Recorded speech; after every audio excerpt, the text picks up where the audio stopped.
السلام علیکم عزیز طلباء و طالبات، آج ہم الائٹ اسکول المراج کیمپس سے جماعت نہم کی اسلامیت اختیاری کی کتاب سے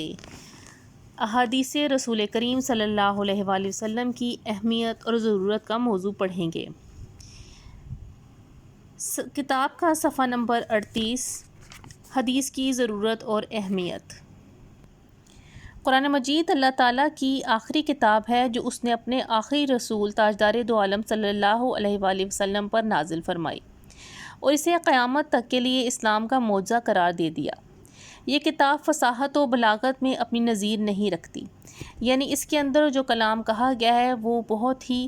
واضح ہے اور بہت ہی وسیع معنی رکھتا ہے۔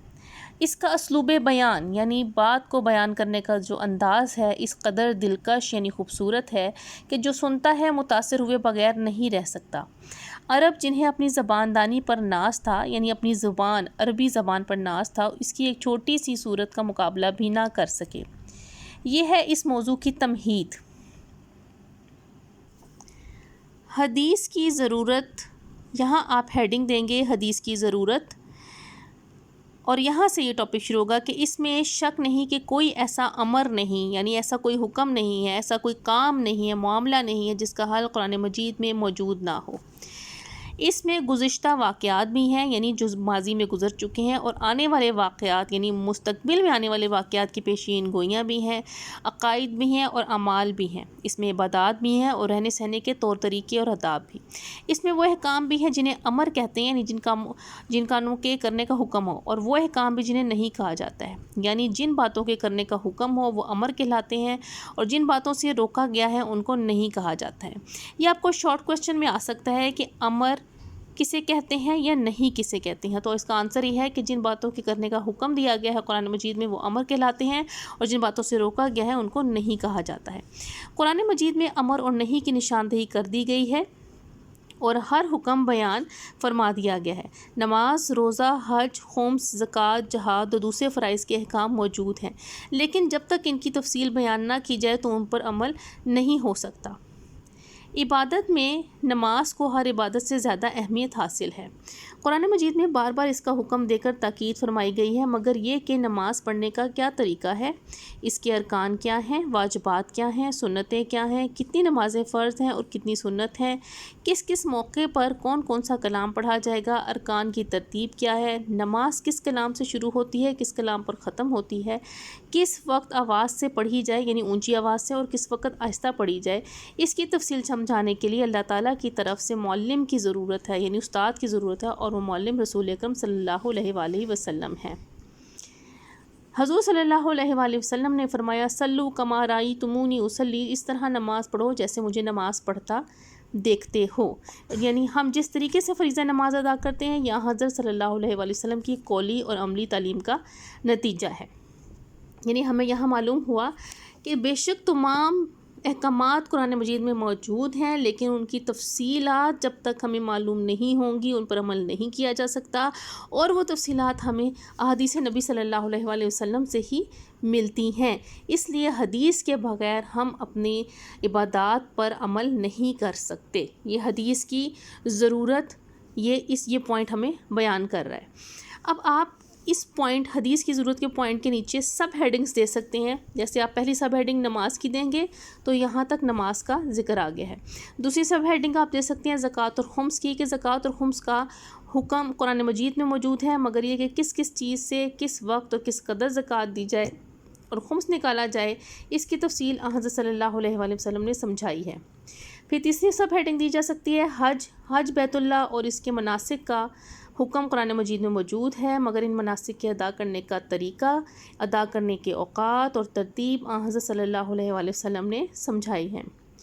پھر چوتھی سب ہیڈنگ آئے گی روزے کی، کہ روزے کا حکم دیا گیا ہے، مگر یہ کہ اس میں کن کن چیزوں سے بچنا لازم ہے، اس کی کیا شرائط ہیں، یہ سب حضور صلی اللہ علیہ وآلہ وسلم نے تعلیم فرمائے ہیں۔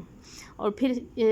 نیکسٹ سب ہیڈنگ ہوگی جہاد فی سبیل اللہ، کہ جہاد فی سبیل اللہ بھی قرآن مجید کا خاص عنوان ہے، مگر جہاد کی تمام تفصیلات کی آپ صلی اللہ علیہ وآلہ وسلم نے اپنی زندگی سے وضاحت فرمائی۔ اسی طرح معاملات اور اخلاقیات کے سلسلے میں قرآن مجید میں رہنما اصول بیان ہوئے ہیں اور ان کی تفصیلات رسول اکرم صلی اللہ علیہ وآلہ وسلم نے ذکر کی ہیں۔ یعنی اس پورے پوائنٹ سے ہمیں حدیث کی جو ضرورت ہے وہ واضح ہوتی ہے کہ حدیث کی ضرورت اس وجہ سے ہے کہ جتنے احکامات، جتنی عبادات کا ذکر کیا گیا ہے اور جو ہم پر فرض قرار دی گئی ہیں، ان پر عمل جو ہے وہ اس وقت تک نہیں ہو سکتا جب تک ہم حدیث کو سامنے مد نظر نہ رکھیں، جس میں ہمیں اس کی تفصیلات جو ہے ہمیں تفصیلات کا ذکر جہاں پہ ہمیں ملتا ہے۔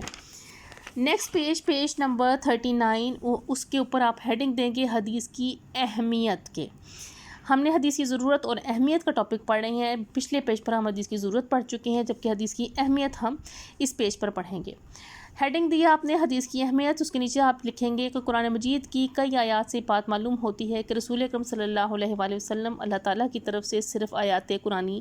پڑھ کر سنانے کے لیے مبعوث یعنی بھیجے نہیں ہوئے تھے، بلکہ اس کے ساتھ ساتھ کتاب اللہ کی تعلیم، تشریح اور اس کے اسرار و رموز سے مراد ہے اس کے راز، اس میں چھپی ہوئی باتیں، ان کو کھولنا اور اس کے احکام کی تفصیلات بیان کرنا بھی آپ صلی اللہ علیہ وآلہ وسلم کے مقاصد بعثت میں شامل تھا، یعنی آپ کو نبی بنا کر بھیجے جانے کا جو مقصد تھا اس میں یہ شامل تھا۔ سورہ آل عمران میں ارشاد ہوتا ہے آیت نمبر 164 میں، یتلو علیہم آیاتہ ویزکیہم ویعلمہم الکتاب والحکمہ، یعنی ترجمہ ہے وہ رسول انہیں اللہ کی آیات پڑھ کر سناتا ہے، انہیں پاک کرتا ہے، انہیں کتاب و حکمت کی تعلیم دیتا ہے۔ اللہ تعالیٰ کے اس فرمان کے مطابق آپ صلی اللہ علیہ وآلہ وسلم نے کتاب اللہ کی تشریح کی اور تفصیلات سے آگاہ فرمایا۔ اسی بنا پر اللہ تعالیٰ نے رسول اللہ صلی اللہ علیہ وآلہ وسلم کی اطاعت کو اپنی اطاعت قرار دیا اور سورہ نساء کی آیت نمبر 80 میں ارشاد فرمایا، من یطع اللہ فقد اطاع اللہ، جس نے رسول کی اطاعت کی اس نے اللہ کی اطاعت کی، اور جہاں اپنی مخالفت اور نافرمانی سے منع کیا وہاں اپنے رسول کی نافرمانی سے بھی منع فرمایا، اور صاف حکم دے دیا کہ آپ صلی اللہ علیہ وآلہ وسلم جس چیز کا حکم دیں اس پر عمل کرو اور جس سے روکیں اس سے رک جاؤ، جیسے کہ سورۃ الحشر کی آیت نمبر 7 میں ارشاد ہوتا ہے، وما آتاکم الرسول فخذوہ وما نہاکم عنہ فانتہوا، اور جو کچھ رسول تمہیں دے دیں اسے لے لو، یعنی جو حکم دیں اس پر عمل کرو۔ یہ یعنی کے بعد جو آیا ہے یہ اس کی وضاحت ہے، ترجمہ اتنا ہے کہ جو کچھ تمہیں رسول دے دیں اسے لے لو اور جس چیز سے روکیں اس چیز سے رک جاؤ۔ گویا مسلمانوں کو حضرت صلی اللہ علیہ وآلہ وسلم کے اسوہ حسنہ کو اپنانے کی تلقین فرمائی اور آپ کی نافرمانی کو کھلی گمراہی قرار دے دیا۔ اللہ تعالیٰ کے رسول کی اطاعت، آپ کے اسوہ حسنہ کی پیروی اور آپ صلی اللہ علیہ وآلہ وسلم کے احکام پر عمل اس وقت ممکن ہے جب آپ صلی اللہ علیہ وآلہ وسلم کے ارشادات کو مشعل راہ بنایا جائے اور حدیث کی اہمیت کو تسلیم کیا جائے۔ اس پورے پوائنٹ میں ہمیں جو آیات 3 دی گئی ہیں، ان تینوں آیات سے ہمیں معلوم ہوتا ہے کہ اللہ تعالیٰ نے نبی اکرم صلی اللہ علیہ وآلہ وسلم کے فرائض میں یہ شامل کیا تھا کہ وہ لوگوں کو